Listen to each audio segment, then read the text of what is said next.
নমস্কার। গল্প যখন ভাবাই চ্যানেলে সকল শ্রোতা বন্ধুকে আবারও স্বাগত। আজকে আমি পড়ে শোনাব শীর্ষেন্দু মুখোপাধ্যায়ের গল্প সেই লোকটা। গল্প পাঠে আমি ইন্দু।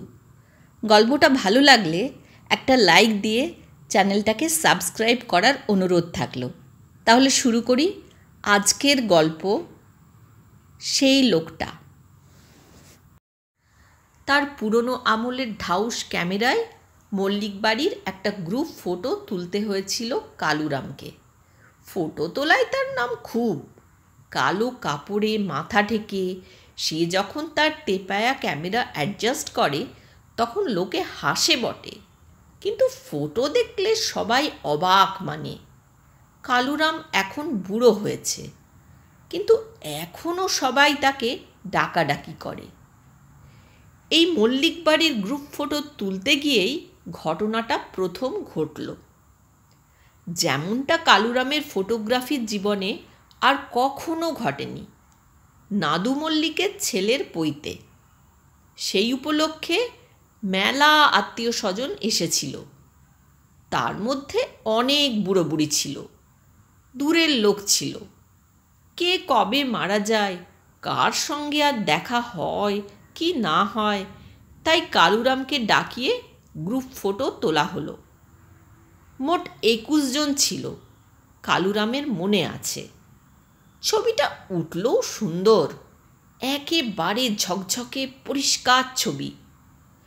কিন্তু ছবি ডেলিভারি নিয়ে নাদু মল্লিক হঠাৎ বলে উঠলেন, সবাইকে তো চিনতে পারছি, কিন্তু পিছনের সারিতে কোণের দিকে এই গোঁফওয়ালা লোকটা কে? একে তো সেদিন দেখা যায়নি। কালুরাম অবাক হয়ে বলল, আপনাদেরই লোক, চিনতে না পারলে আমি কি করব? নাদু মল্লিক মাথা নেড়ে বললেন, আমাদের লোক হতেই পারে না, তবে উটকো কেউ ঢুকে পড়েছিল নিশ্চয়ই। আমরা মোট 21 জন ছিলাম মনে আছে, কিন্তু এই লোকটাকে নিয়ে 22 জন হচ্ছে। গুনে দেখুন। বৌমাকে ডাকানো হলো। তিনি ছবি দেখে চোখ গোল করে বললেন, না তো, সেদিন তো কেউ আমাদের মাঝখানে এসে দাঁড়ায়নি, আর একে তো কোশমিন কালেও দেখিনি। কালুরাম ঘন ঘন মাথা চুলকোতে লাগল। মল্লিকবাবু গম্ভীরতর হয়ে বললেন, বুড়ো বয়সে তোমার গণ্ডগোল হচ্ছে। অন্য কোনো ছবির নেগেটিভের সঙ্গে মিশিয়ে প্রিন্ট করেছো নিশ্চয়ই। না, দেখছি অন্য কোনো ফটোগ্রাফার ডাকিয়ে নতুন করে ছবি তোলাতে হবে। এইভাবে কালুরামের ব্যবসার লাটে ওঠার জোগাড় হলো। অন্য সব চ্যাংড়া ফটোগ্রাফার দিব্যি ছবি তুলে বেড়াচ্ছে, কারও কোনো গণ্ডগোল হয় না। কিন্তু কালুরাম ক্যামেরা ক্লিক করলেই কোত্থেকে গোঁফওয়ালা ফিচের লোকটা এসে হাজির হয় তা কালুরাম আকাশ পাতাল ভেবেও বুঝতে পারছে না। ক্যামেরা বা ফিল্মের কোনো দোষ নেই, কালুরাম ভালোই জানে। প্রিন্টেও কোনো গণ্ডগোল সে করছে না। তবে এটা হচ্ছে কি? কালুরাম ফিচের লোকটার ছবি নেগেটিভ থেকে কেটে এনলার্জ করে ভালোভাবে মুখটা স্টাডি করল। লোকটার বয়স 30-এর মধ্যেই, গোঁপজোড়া বেশ মিলিটারি ধাঁচের এবং জম্পেশ। মাথায় অনেক চুল, চেহারাটা ভালোই, হাসিটাও খারাপ বলা যায় না। যাকে ফটোজেনিক ফেস বলে তাই। ক্যামেরায় যখন ধরা পড়েছে তখন লোকটাও কোথাও না কোথাও আছে, কিন্তু কোথায় আছে? কালুরামের রীতিমতো দুশ্চিন্তা হতে লাগলো, ভয়ও হতে লাগলো। খাওয়া কমে গেল, ঘুম কমে গেল, শরীরটা বেশ রোগাও হয়ে গেল। পুরনো ক্যামেরাগুলো কালুরাম ভালো করে পরিষ্কার করে নিল, ফিল্ম পাল্টে ফেলল, কিন্তু কিছুতেই কিছু হলো না। নিতান্তই একটা সূর্যাস্তের ছবি তুলেছিল কালুরাম, তাতেও দেখল সেই লোকটা ঠিক ছবির বাঁ কোণে দাঁত বের করে দাঁড়িয়ে। অগত্যা লোকটার এনলার্জ করা ছবিটা নিয়ে কালুরাম দারোগাবাবু হরিহরের সঙ্গে দেখা করে বলল, একটু মুশকিলে পড়ে এসেছি। দারোগাবাবু কালুরামকে ভালোই চেনেন। তিনি বললেন, আরে এসো এসো, অনেক কাল তোমাকে দেখি না। তা আমি তো ভাই শিগগিরই রিটায়ার করব। আমার এই ইউনিফর্ম পরা চেহারাটা একদিন বেশ জুত করে তুলে দাও তো। কালুরাম আমতা আমতা করে বলল, সে আর বেশি কথা কি, দেবক্ষণ তুলে। আচ্ছা দারোগাবাবু, এই লোকটাকে কি চেনা চেনা ঠেকছে? একটু ভালো করে দেখুন তো। ছবিটা দেখেই দারোগাবাবু চমকে উঠলেন। কোথায় কোথায় সে? এখনই একে ধরা দরকার। দারোগাবাবু এমন চেঁচামেচি শুরু করলেন যে কালুরাম ঘাবড়ে গেল। আমতা আমতা করে বলল, এ কি কোনো ফেরার আসামি? দারোগাবাবুর চেঁচামেচিতে সেপাই শাস্ত্রী ছুটে এসেছে। দারোগাবাবু কালুরামের দিকে চেয়ে বললেন, কোথায় লোকটা? কালুরাম দুঃখিতভাবে মাথা নেড়ে বলল, তা তো জানি না। কিন্তু এ কে দারোগাবাবু? কে কে তা কি তুমি জানো না? আজ্ঞে না। কিন্তু এই যে বললে লোকটা খুনি। কালুরাম অবাক হয়ে বলল, কখন বললুম? বলনি? না তো। তাহলে কি ডাকাত? তাও তো জানি না। দারোগাবাবু রুমালে মুখের ঘাম মুছে ধপ করে চেয়ারে বসে পড়লেন। তারপর হাতের ইঙ্গিতে সেপাই শাস্ত্রীদের বিদেয় দিয়ে বললেন, তাহলে লোকটার ছবি নিয়ে ঘুরে বেড়াচ্ছ কেন? যেভাবে ছবি বের করে দেখালে তাতে তো আমি ধরেই নিয়েছিলাম যে লোকটা নির্ঘাত কোনো খুনি, ডাকাত, ফেরার আসামি। কালুরাম একটা দীর্ঘশ্বাস ফেলল। বলল, আপনার ব্লাড প্রেশারটা বোধহয় খুব বেশি। দারোগাবাবু বললেন, হ্যাঁ বড্ড বেশি, একটুতেই এমন অ্যাজিটেটেড হয়ে যায়। তার লোকটা তাহলে কে? সেইটে জানতেই তো আপনার কাছে আসা। লোকটাকে চোখে দেখতে পাইনি, অথচ যতবার যেখানেই ছবি তুলি লোকটা ছবিতে এসে যায়। হ্যাঁ, সে কি কথা? আজ্ঞে, এমনকি ডার্ক রুমে পর্দার উপর আলো ফেলে ছবি তুলেও দেখেছি। ছবিতে কিছুই না থাকার কথা, কিন্তু এই লোকটা ঠিক ছবিতে চলে আসে। রাম রাম রাম রাম, শিগগির ছবিটা নিয়ে বিদায় হয়ে যাও। কেন দারোগাবাবু? এ ভূতের ছবি, আমারও তে ভীষণ ভয়। ভূতটুত আমি আদপেই ভালোবাসি না। কালুরাম উঠে পড়ল। তারপর সে এসডিও সাহেবের সঙ্গে দেখা করল। এসডিও সাহেব ভারী মিষ্টি, শান্ত, ভালো মানুষ। মশামাছি অবধি মারেন না। ছবিটি দেখে মোলায়েম গলায় বললেন, পাত্রটি কে? পাত্র? পাত্র নয়, আসলে। এসডিও সাহেব কালুর কথায় কর্ণপাত না করে বললেন, আমরা হলুম কুলীন কায়স্থ। আমার মেয়েকে তো দেখেছেন, একটু কালো, আর দাঁতগুলো যা একটু উঁচু। এছাড়া নিখুঁত সুন্দরী।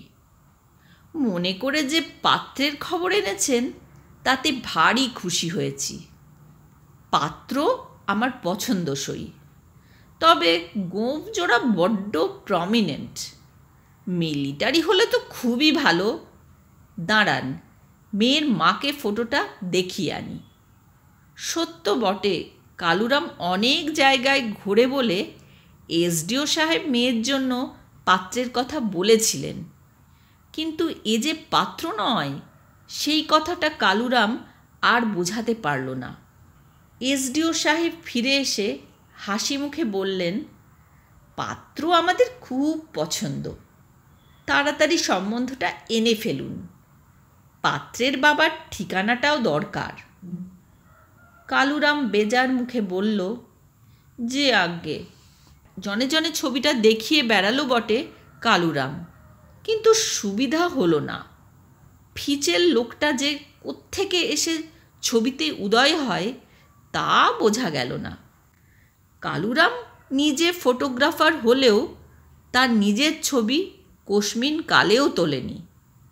বলতে কি, কালুরামের কোনো ফটোও নেই। কয়েকদিন দুশ্চিন্তায় কাটিয়ে কালুরাম স্থির করল টাইমার দিয়ে এবার সে নিজে কয়েকটা ছবি তুলবে। লোকটা যদি তার আশেপাশে এসে হাজির হয় তাহলে টপ করে চেপে ধরবে বাছাধনকে। নিজের স্টুডিওর ভিতরে ক্যামেরা ফিট করে সামনে চেয়ার বসিয়ে কালুরাম তৈরি হলো। সেলফ টাইমারের বোতাম টিপে গিয়ে চেয়ারে বসল। তারপর দুধারে হাত ছড়িয়ে দিয়ে বলল, বাবা, এত সোজা নয়। এসো দেখি এবারে বাছাধন, দেখাবো মজা। ক্লিক করে ক্যামেরার অটোমেটিক শাটারের শব্দ হলো। কালুরাম চারদিকে চেয়ে দেখে নিশ্চিন্ত হলো কেউ নেই। কিন্তু ছবিটা প্রিন্ট করার পর সে দেখল ছবিতে তার নিজের চিহ্নও নেই।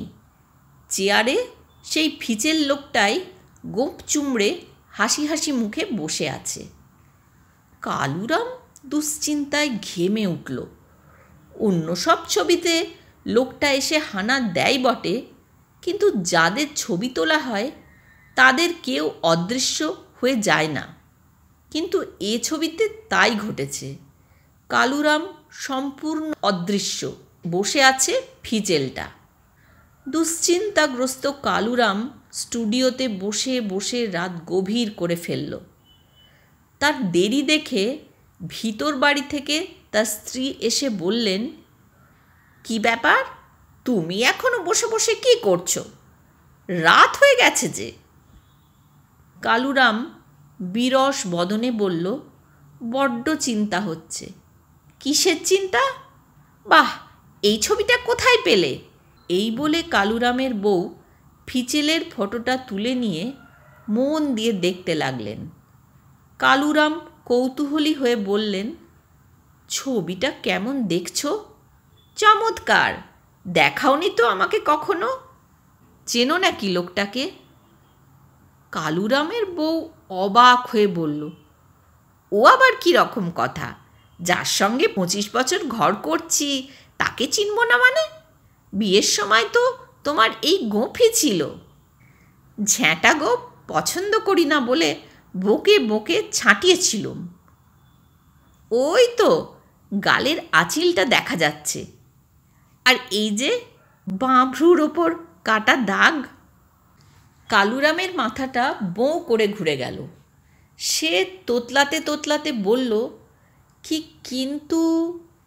বউ হেসে বলল, তুমি তো জন্মেও ফটো তোলাও না, এমনকি বিয়ের সময় পর্যন্ত ছবি তোলাতে রাজি হওনি। আমার যে জন্য ভারী দুঃখ ছিল। যে দুনিয়া শুদ্ধ সকলের ফটো তুলে বেড়ায়, তার নিজের কোনো ফটো নেই। কিন্তু এই ফটোটা যে তুলিয়েছিলে তা কখনো বলনি তো। এটা আমি নিলুম, বাঁধিয়ে রাখব। কালুরামের একেবারে বাক্য হরে গেল। তবে কথাটা মিথ্যেও নয়। তার হঠাৎ মনে পড়ল, ঠিক এই রকম গোঁফ সে যৌবনে রাখত বটে। গালে আঁচিল এবং ভ্রুর ওপর কাটা দাগ এখনও আছে। সে ফিচেল হাসিও হাসতে জানত একসময়। না, সন্দেহ নেই, এটা তারই ছবি বটে, তবে যৌবনকালের ছবি। ফটোগ্রাফার কালুরাম রাতে ঘুমোতে পারল না। এপাশ ওপাশ করতে লাগল। তারপর একসময় থাকতে না পেরে ভূতের মতো গিয়ে নিজের অন্ধকার স্টুডিওতে ঢুকে বসে রইল। সে নিজেই কি করে ছবির মধ্যে ঢুকে যাচ্ছে, তাও এখনকার সে নয়, যৌবনের সে। ভাবতে ভাবতে কালুরাম বিড়বিড় করে বলল, অসম্ভব, এ হতে পারে না। আমারই মাথার গণ্ডগোল। অন্ধকারে ফিচ করে কে যেন হাসল। কালুরাম চমকে উঠে বলল, কে রে? আমি গো, আমি কালুরাম। তার মানে আমি হচ্ছে তুমি? হ্যাঁ বলে কালু হাঁ করে রইল। অবিশ্বাসের কি আছে হে, আমি তুমি বহুকাল ধরে একসঙ্গেই আছি। কালুরাম কথা বলতে পারছিল না। অনেক কষ্টে শুধু বলল, কি করে হয়? ফিচ করে একটু হাসি শোনা গেল অন্ধকারে। ফিচেলটা বলল, কালুরাম, এক সময় তোমার গোঁফ ছিল, হাসি ছিল, মজা ছিল। এখন তুমি এক গোমড়ামুখো ফটোগ্রাফার।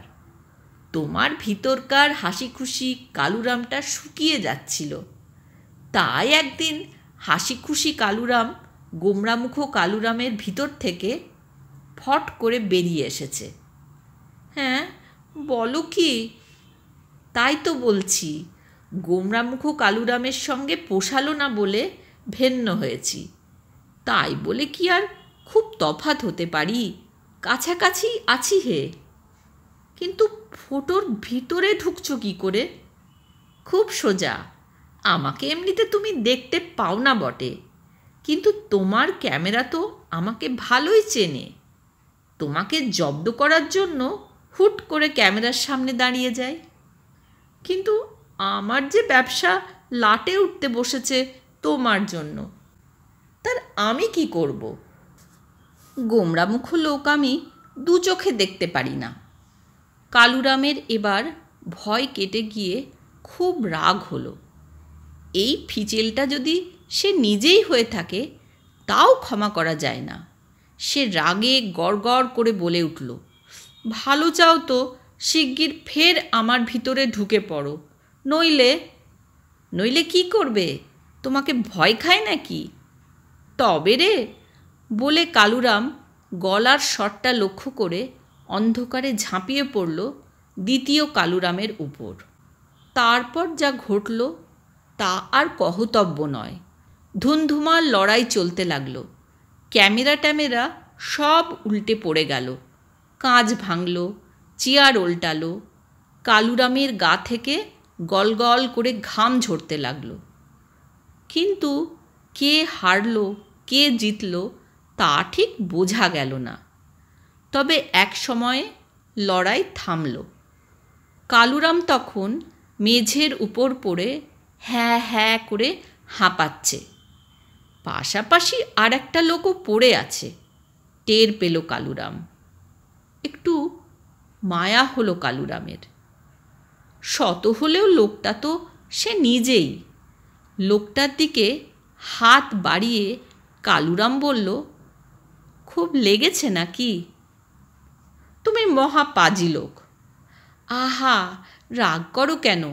মাথাটা গরম হয়ে গিয়েছিল। ওঠো, হাতে মুখে জল দিয়ে এসো। তুমি দাও, তাহলেই আমারও হবে। একটা কথা ছিল। কি কথা? বলছিলাম কি, এবার আর আমি এত গোমড়ামুখো থাকব না। বেশ হাসি খুশি লোক হয়ে যাব। চাও জম্পেশ গোঁফও রাখতে পারি।